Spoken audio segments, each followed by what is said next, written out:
welcome to Bestseller TV. I'm Taryn Winter-Brill. We're here with Dr. James Kelley. He's the author of The Crucible's Gift, 5 Lessons from Authentic Leaders Who Thrive in Adversity. It's great to have you with us. Thanks so much for having me here. I'm excited. Well, glad you could be here. The book has a very interesting title. I mean, it grabs you right away. I opened the book wondering, what do you mean by crucible in the context of the title? And then what's the gift? You know, and what comes first, the gift or the crucible? The crucible or the gift? So I'll let you answer that. No, so I think it's a great question. When you think about our lives, there's these micro moments that you have an opportunity to grow.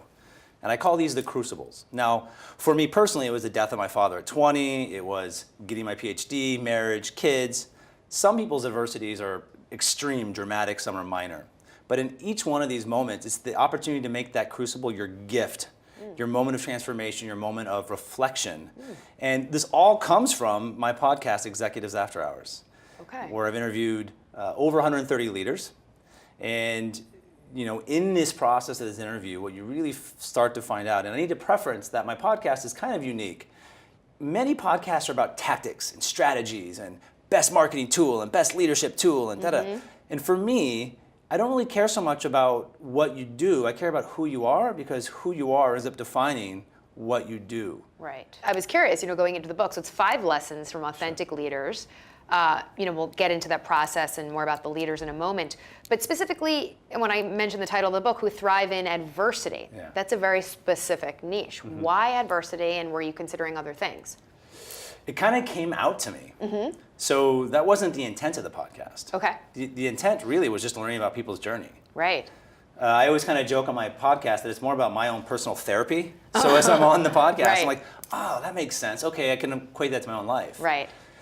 And again, as you see the numbers pile up, you start to realize that they all had some sort of adversity. They all made a pivot in their life. They all started to thrive as a leader because they knew who they were. One of the things I really learned a lot from these people is they would say, as soon as I got out of my own way, I started to thrive. And I think that's a really interesting lesson that we sometimes forget as we grow as human beings. Right, so get out of my own way, meaning ego? My own ego, my own lack of self-confidence, my own inability to relate to people. So who is the ideal reader for the book? Who can gain the most, you think, from your lessons? I think there are two. Yeah, I think there's 2 people that can gain the most. I think those who are the aspiring managers that want to move up to the next level, so VP to directors, for example.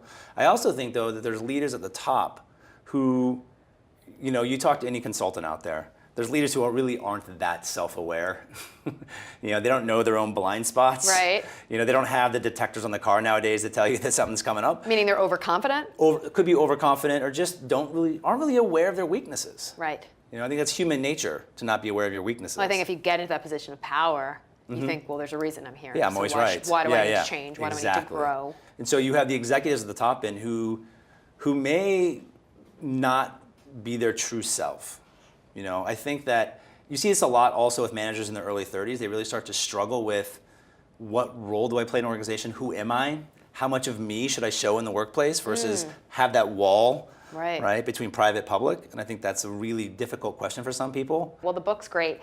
It's a really catchy title and very user-friendly. So congratulations on the first book. It's a big accomplishment. Thank you so much for having me. I appreciate it. And if you'd like more information on the book, just head to our website. It's c-suitebookclub.com, c-suitebookclub.com. Thanks for watching. I'm Taryn Winter-Brill. We'll see you next time right here on Bestseller TV.